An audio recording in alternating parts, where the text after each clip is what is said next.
够敬拜神高兴吗？高兴。我今天在参加敬拜赞美的时候，我真的很享受，很 enjoy 在里面哦。我们在澳洲布里斯本台湾基督长老教会，唯一在澳洲讲台语的教会，也有一个很棒的敬拜赞美团。我刚在唱那个陈伟祝舞的时候，唱哈利路亚的时候，很想站起来跳，但是他现在恐怕比较没有那么灵活。不过我觉得真的在敬拜赞美里面感受到那种活力也感受到我们带敬拜赞美团的这些同工的用心。然后我特别感谢，因为今天我相信他们选的歌跟我的主题很有关系。等一下我们的回应诗看看是第二节第二首成为祝福，或是勇敢走出去都很合适真的是愿一切荣耀归给神好，我们现在祷告亲爱的天父上帝，谢谢你的恩典，因着你的爱，因着主耶稣的牺牲，我们能够成为神你的儿女。但是主当我们在享受神你的爱的时候，你告诉我们，我们要白白得来，白白舍去。我们要成为一个能够分享爱的、传播爱的神你所爱的仆人。所以今天我们要从神的话语当中来了解怎么样勇敢传福音。求神你的灵就亲自来教导我们，让我们一起从神的话语当中得到造就，得到装备，更加合乎主用，所做一切的功能够荣耀神你的名。我们同心祷告，感谢奉靠耶稣基督的圣名，阿们。我们当中有没有人去过？应该有人去过美国，对不对还有没有人去过加州？有吗？有加州有一个很出名的教会，叫做 Saddleback， 叫做马鞍峰教会，有人听过吗？有听过的举手看看我们这2个人3个人但是刚刚一堂有听过，算不算？有算马鞍峰教会这个教会很特别它是1980年创立他们到去年8月14号，他们接纳了第5万个受洗的基督徒，有没有很厉害？不到40年之间，从零等一下我会讲从零开始到现在5万个人的一个教会那这一个牧师很特别，他们教会的牧师叫做 Rick Warren， 这是华里克牧师那因为他的教会成长很成功，所以我们在大概将近20年前，我们台湾我请他来举办研习会。那他一下飞机，然后坐上那个接待的车子的时候呢，我们有一个接待人员就开始跟他 complain 跟他埋怨说我们台湾人很麻烦台湾很辛苦，很难传福音你看看我们台湾10个人当中，大概有9个半是还没有信耶稣的他就跟他请教说瓦里克牧师，你有什么妙方可以帮我们这个忙？你知道瓦里克牧师的反应是怎么样？那个瓦里克牧师马上把车子的车窗摇下来，他看到每一个人就祝福他们，耶稣爱你，耶稣爱你，耶稣爱你，每一个人然后他转过头来跟那个接待人员说，你怎么这么埋怨呢？你们的机会太好了，你走出去碰到的10个人当中9个都你都可以跟他传福音，你们要好好把握机会去传福音我看到这样的一个报道的时候，我的内心真的很感动为什么他的教会会蒙福你如果去读他的传记，你会知道他的教会在加州是设立在2个很大的教会，一个叫做水晶教会很出名的，那另外一个我忘记了这2个大教会当中，他从零开始，他从神学毕业，他说我立志要去那里传福音。2个大教会夹在当中，你想容易吗？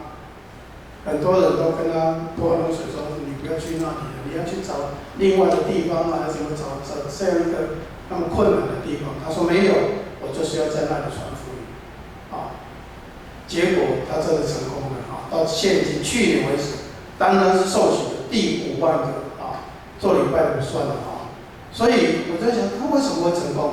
很多人就好奇，这个牧师怎么样的成功原来你去读读他的传记，你会发现有一个特别的因素，就是说，他的爸爸要去世的时候，牵着他的手，拉着他的手说：“巴里克，为了主耶稣的名，我们要多抢救一条灵魂。”刚刚我们在唱，勇敢走出去，对不对？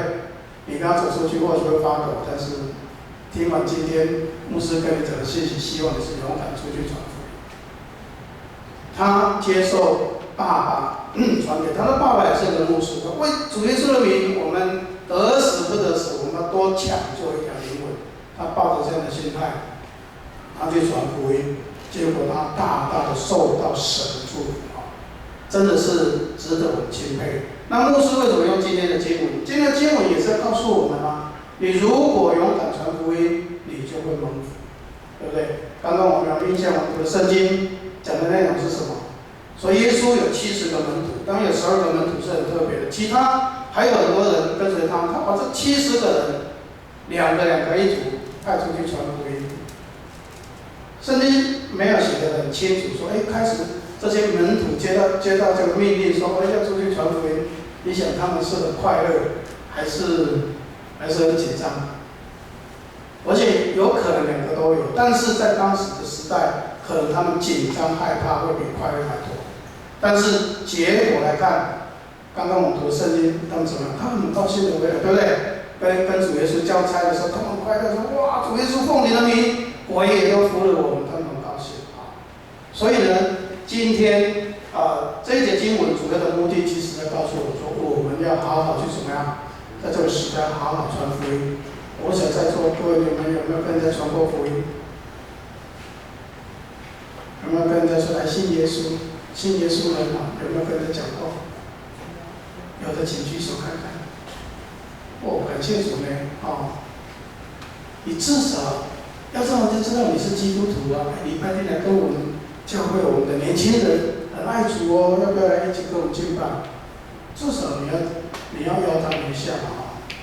那我们来看今天的经文，为什么我们要勇敢传福音？第一个，刚刚有一句话大家应该是很熟的，说庄稼已经成熟了，对不对？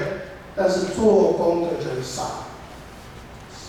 如果以台湾来讲，当时耶稣的时代当然是这样。今天我们以台湾来讲，我们刚刚有说过，10个当中，那9个半都还没有信耶稣呢。那有多少工人啊？主耶稣当时就提醒说，庄稼多，但是要收的工人少。而且呢，他又讲了一句很特别，在约翰福音4章35节，他说庄稼已经成熟了啊。他说：“举目观看，向前观看，庄稼已经成熟了，是收割的时候。什么叫庄稼已经成熟了？就是说，上帝已经预备很多人的心，准备接受福音，就等着你去收割。你相信吗？”我跟各位分享我在刚刚当牧师的经验嘛，在三重埔教会，我第一个牧会的教会是在三重埔教会，是1988年32年前，31年前，我在那里封牧。封牧的第1年呢的圣诞节，我就跟我们教会的小会长执会提出来说，我们今年来举办街头报佳音，好吗？什么叫街头报佳音？就是带圣歌队出去三重的这个街道走路去报佳音。今天我们大概觉得这个事情是很平常，对不对？我知道我们教会也有去过中山捷运站有快闪报佳音。当时候30多年前，我告诉你，三重的秩序是不是很安全的我有一次去探访，要回来的时候，突然接到牧师娘的电话，他说牧师你不要回来。我说为什么不要回来？他说我们前面的街道被封起来，有人在那里打架，还拿刀在那里互砍。说爸爸你不要回来。当时候三重是有这样的情况但是我说我们教会在这里，你不出去传福音，人怎么知道你是教会？对不对？今天我说传福音，有时候你们想到说我们到欧洲到非洲到哪里，到很多的地区。我告诉各位，如果这个巷子的人有一半都来信耶稣，教会在这里，这叫永远站立。如果教会设立在这里，人家讨厌你，那你教会设立在这里干嘛？所以我们一定要怎么样？要勇敢的去传。那一年，我们第一年出去传福音，还要发传单，我就得到一个很大的鼓励。因为走了一趟街道回来，你看这个很乱，也是治安不是很好的地方，竟然把传单丢在地上的人不多大概2、3张而已。我们花了大概100-200张，他丢可能只1张而已。我就觉得说哇，很受鼓励耶。所以第2年我说我们还要出去，这一次发什么？还发圣经。我们跟基甸会合作发圣经。有些人会担心说牧师，万一有把圣经丢在地上，那是对上帝很不尊重吧？好吗？有点我们没关系尽量做吧，祷告交给神啊。结果那一个晚上没有看到人，把那个圣经丢在地上。所以第3年，我们教会庆祝50周年，我们办了一个布道会。你知道以前的布道会，如果教会举行布道会，都是谁来听？拢家己教会来听，对吧？说布道会大概8成以上、9成，甚至9成5，都是自己教会的人来听。布道会就是要给外面的人听啊。所以那一年我们有经验了以后，我青年就像你这样，我把他们召聚过来，我就念这一段经文给他们听。我说你看当年主耶稣把70个人分成2个2个一组出去传福音，丰收回来。今天我们来给自己一个挑战，牧师跟人2个分成一组，我们出去街道，我们把人邀请进来听布道会。我们的青年说：“牧师，我不可能啊！前面是我们3重府教育研究区，前面是夜市那个后面是菜市场晚上很热闹，夜市那是来逛街的，摆很多摊位。”青年说：“牧师不可能啊！”但是我说圣经就这样写啊，来牧师帮你祷告，祷告。我说你们2个一组去邀请人进来，如果你的胆量不够，4个人一组就去邀请。我说我宣传来，我带你们去邀。那一天那个晚上，总共邀了多少人进来听布道会？你猜猜看，总共邀多少人？20。邀了30几个人，不可思议耶！大家是来逛街的，要买东西的，然后有些骑摩托车要回家，把它挡下来对不起先生，今天晚上教会里面有人很好有人要分享很棒的生命的故事，请你进来听。然后他一讲，他跟着讲，是吧？好多个人一起讲，围着他，为了30几个人进来，你看看，庄稼已经成熟了。我讲这个经验是跟各位分享，上帝今天预备很多人的心，准备要信耶稣，就只差你说，某某同学，我们是好朋友啊，我都在教会来接你来，跟我来教会，纠结。你如果没有做这个动作，真的是太可惜了很多人心都预备了第二个，为什么我们要勇敢传福音？因为是主耶稣派我们出去的。对不对？我们刚刚读的经文说，主耶稣说：“我派你们，我差你们出去，如同羊羔进入狼群。”所以传福音是谁呼召我们？是主耶稣啊！我们的上帝呼召我们去传啊！但是从刚刚那句话说，好像羊羔入狼群，这表示什么？传福音有时候也会遇到挑战，对不对？传福音不是说你找人，大家都马上来信。那传福音太简单了你看耶稣的时代要传福音，他们遇到什么困难？那时候耶稣的讲的道理，对当时犹太人的信仰来说，他们都是信犹太教的，信摩西律法的。他们很多时候会反抗，然后很多时候也会冷嘲热讽对传福音的人，包括你看保罗在传福音也变成嘲笑还有假教师。来破坏你，有很多挑战，有很多挑战。但是，既然是主耶稣派我出去，我告诉你们3个很重要的因素，你要记起来。既然主耶稣派我出去，主耶稣就会给你能力，你相信吗？主耶稣绝对不会白白的派你去牺牲，这个是圣经告诉我们的。你看到70个人回来，他们要出去，心情是怎么样，我不知道。但是他们回来的时候，是大家很高兴的。哇，主啊，先生啊，老师啊，奉你的名，连鬼怎么样，都听从我们。然后你看看耶稣怎么回答，他说。耶稣说：“对啊，我曾经看见撒旦从天上坠落，好像闪电一样。我已经给你们权柄，可以践踏使唤蝎子，又胜过仇敌一切的能力，断没有什么能够害你们。”这里面有两个字很要紧，一个是权柄，一个是能力。你如果勇敢去传福音，神给你权柄，神给你能力，你相信吗？旧约里面，你可以想到哪一个人？上帝给他在要做神的仆人的时候，给他很大的权柄跟能力。以前，摩西，你说和谁？摩西拍拍手来，给奖品。摩西嘛，对不对？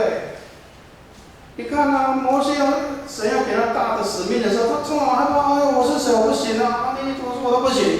上帝说：“我必与你同在。”各位年轻人啊，上帝与我们同在是最大的保证，你知道吗？罗马书8章31节，不晓得你有没有读过？说神若帮助我们，接下去有人读过这句吗？神若帮助我们，谁能抵挡我们呢？你看看摩西是不是这样？上帝给他权柄，给他 power， 上帝交代好一切任务，也就是说，你拿着手里的杖，在那个出埃及记第4章17节，他说你手里要拿着这杖，好行神迹。原来那个拐杖只是在赶那个狼的，对不对？保护羊群，但是当他接受神的呼召的时候，神给他这个拐杖变成能够分开什么？红海的一个杖啊！有没有很感动？你去服侍，你愿意接受神的呼召去传福音，神自己就给你足够的能力。我也深深体会过这样的一个经验啊！我刚刚跟各位报告说，我1988年当牧师，当奉牧，就像我们现在林义杰牧师一样，他还好有王思美牧师跟他一起同工。我刚当牧师的时候，我很害怕遇到一件事情。当牧师，我不晓得，我自己很怕遇到什么样的信徒，你知道吗？被鬼附的。我们当中大概很少经历被鬼附，不是说你经历了，就是说你看过。在乡下很多。那因为我有参加过灵恩特会有参加过，也看过被鬼附的经历，所以我就说哇，如果要处理这样的事情是很累的，也有时候当牧师你也会害怕那有一次我在祷告会的时候，有一个姐妹真的，她的身上就彰显出来。我们在祷告会的时候，就像我们现在在聚会，她突然坐不住了，她开始说，好像说的很小的样子，然后就溜到地上，就爬出去，哇，好像变成婴儿。我主我是惨了，我说惨了，我越怕怎么就第一年就遇到了，要怎么办？我说快点请牧师娘跟一个女长老把她带到隔壁的房间，我说等一下我来帮她祷告。但是当你去我帮她祷告的时候，不好啊！你该说什么，他都说哇！你跟他问什么话，他都哇！说他才起来了，我要来学婴儿的话。后来，我突然想到了，说奉主耶稣的名，叫你安静，也不用跟他吵。你今天讲奉主耶稣的名叫你安静，他真的就安静了。我就问他说：“那你是谁啊？你怎么个名字吧？你是谁？”他说他是阴灵，阴灵。然后接着他就开始哇，我说是惨了，要怎么样啊？我第二次又跟他说奉主耶稣的名叫你安静，那他真的安静了。我就问他说：“为什么你是阴灵？你为什么在他的身上？”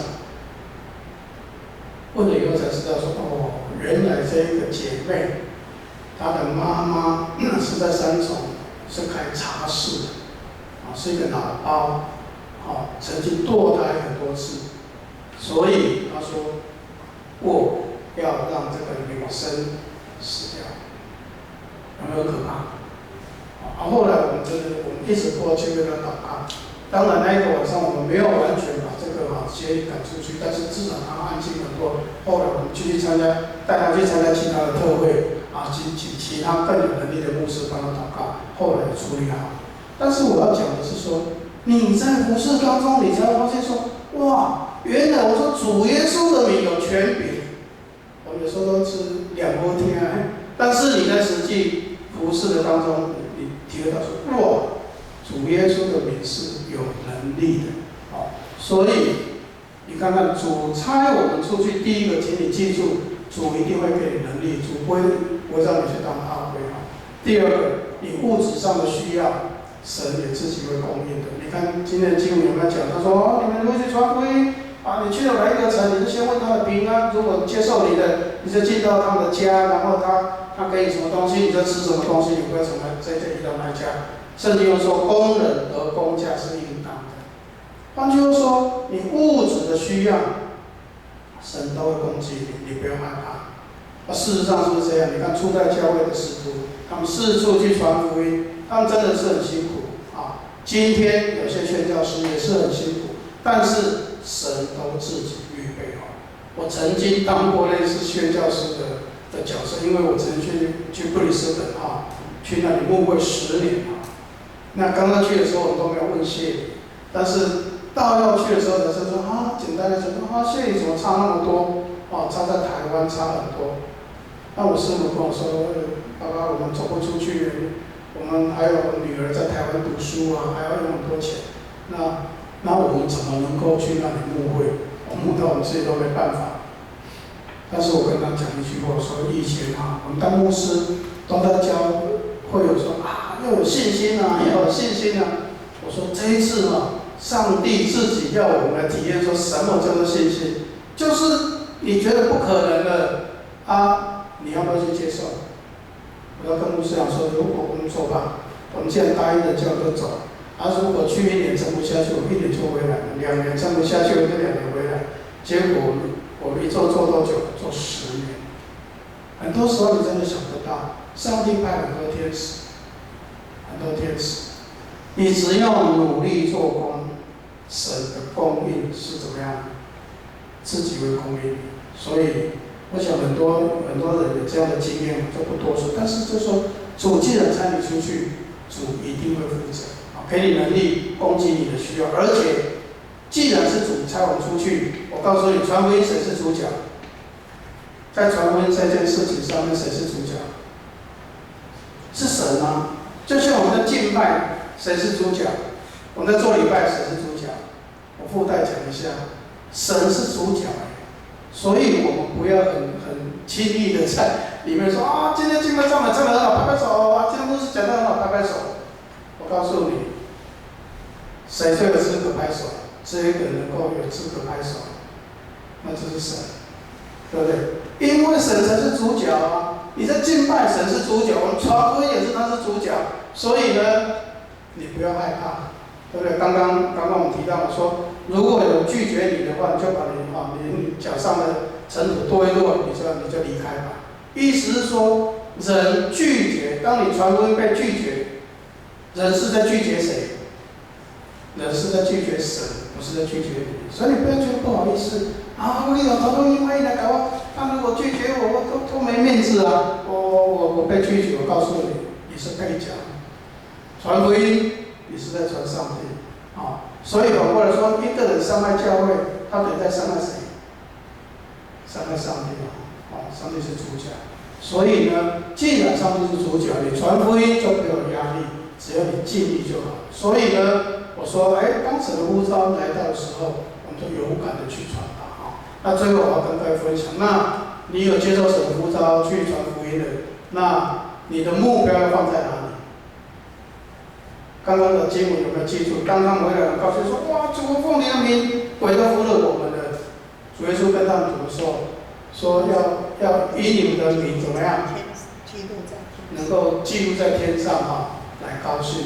这个是很要紧的我们做了这么多服事，像有些教会真的我在提示，有些教会敬拜上面然后拍拍手。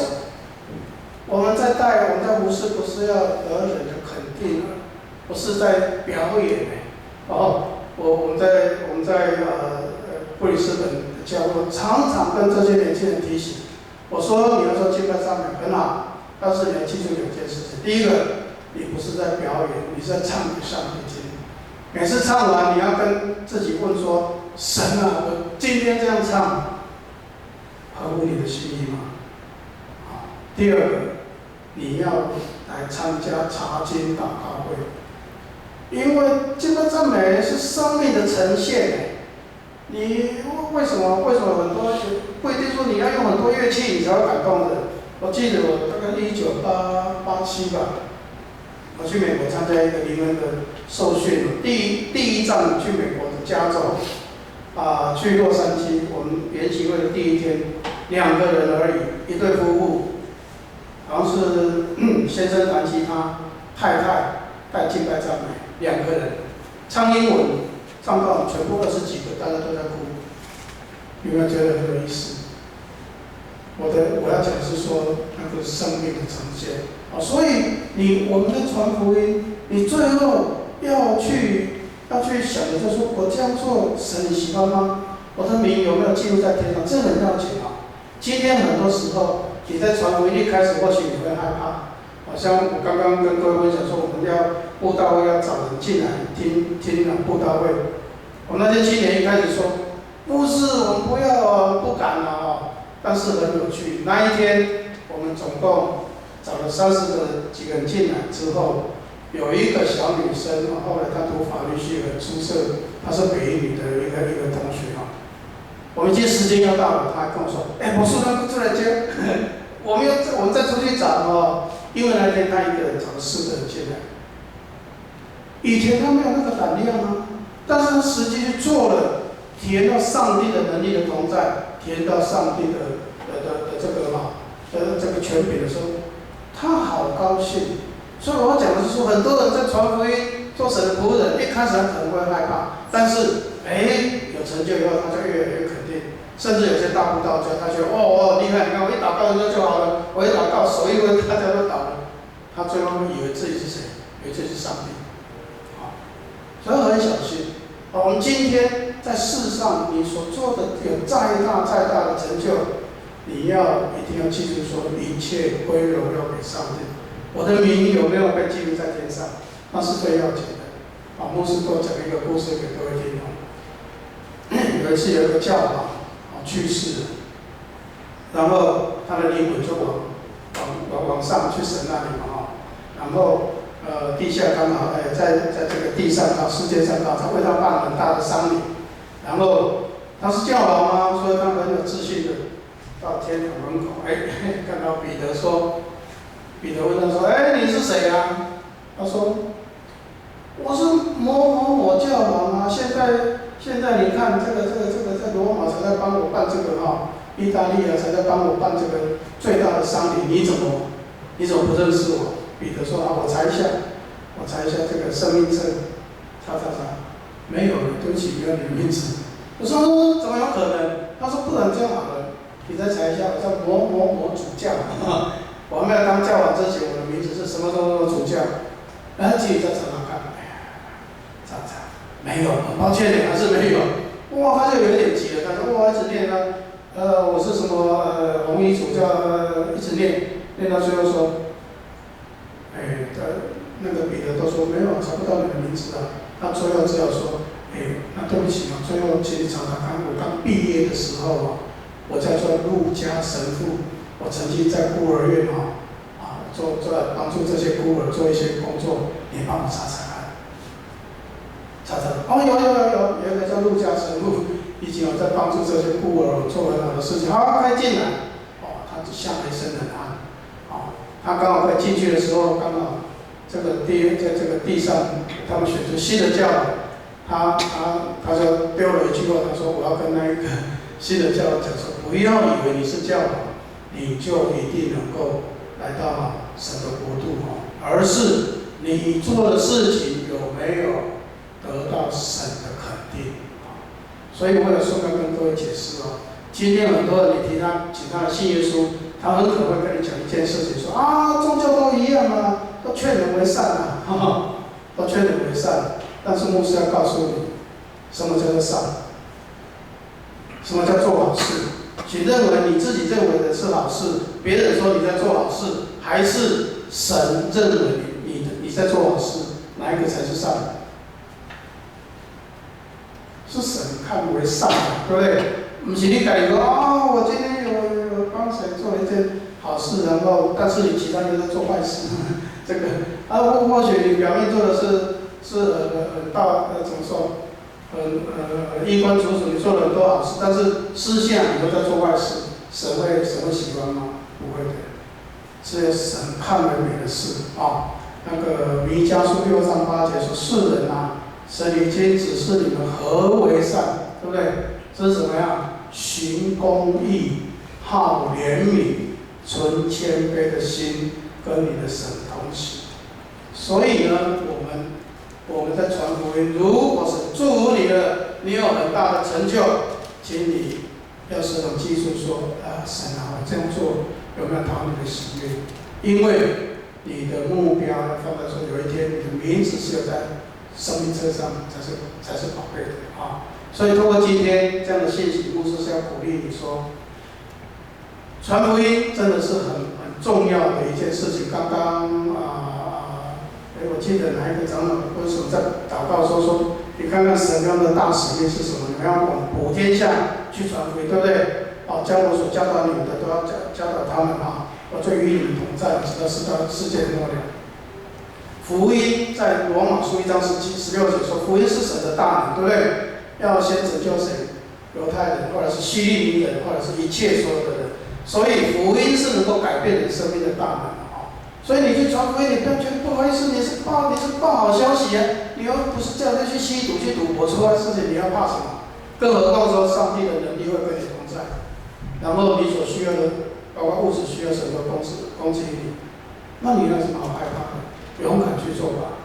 我早上跟我们的大人勉励的，我今天还是要跟各位勉励我们台北地区能够像我们建成教会这么好的一个地点的教会，几乎没有。我们的教会有2个出口，地铁的出口2条线的出口都在这个地方。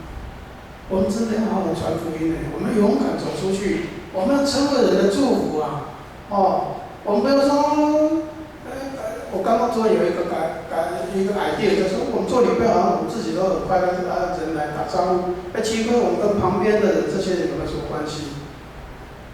我们有去想过这样的事情吗？我突然想说我很想跟牧师建议说，以后我们的招待应该站在那个路口，发传单，我们拐弯进去就能够听到生命的故事、生命的见证，就能够得到福音请你来。我相信，只要我们有做，一定会有成果，神一定会大大祝福我们。所以，年轻人，你们是教会的动力你跟自己许一个志愿今年到年底到半年的时间，你至少对一个人传福音说，请你来信耶稣，请你跟我来教会你去看看，你会体验到神怎么跟你同在，你会领受到什么祝福。希望我们勇敢的去做我们来唱回应诗回应诗我们来唱两首都唱了你好好的来看这些歌词我谢谢你们这个敬拜赞美。我们一起起立来唱回应诗。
亲爱的主耶稣，我们谢谢你，你告诉我们是你拣选的我们，不是我们拣选的你，且你要派我们去结果子，让我们的果子长存，让我们奉你的名，无论让你跟你求什么，你就要赐给我们。主啊，我们是何等的福气，能够被你拣选，但是我们知道，我们被拣选是要成为众人的祝福。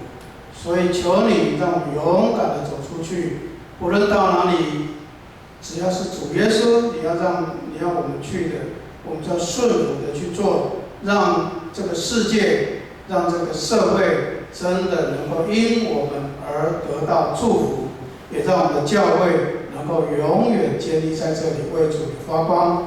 愿主耶稣基督的恩惠、天父上帝的慈爱以及圣灵的感动，常与你们众人同在，从现今直到永永远远。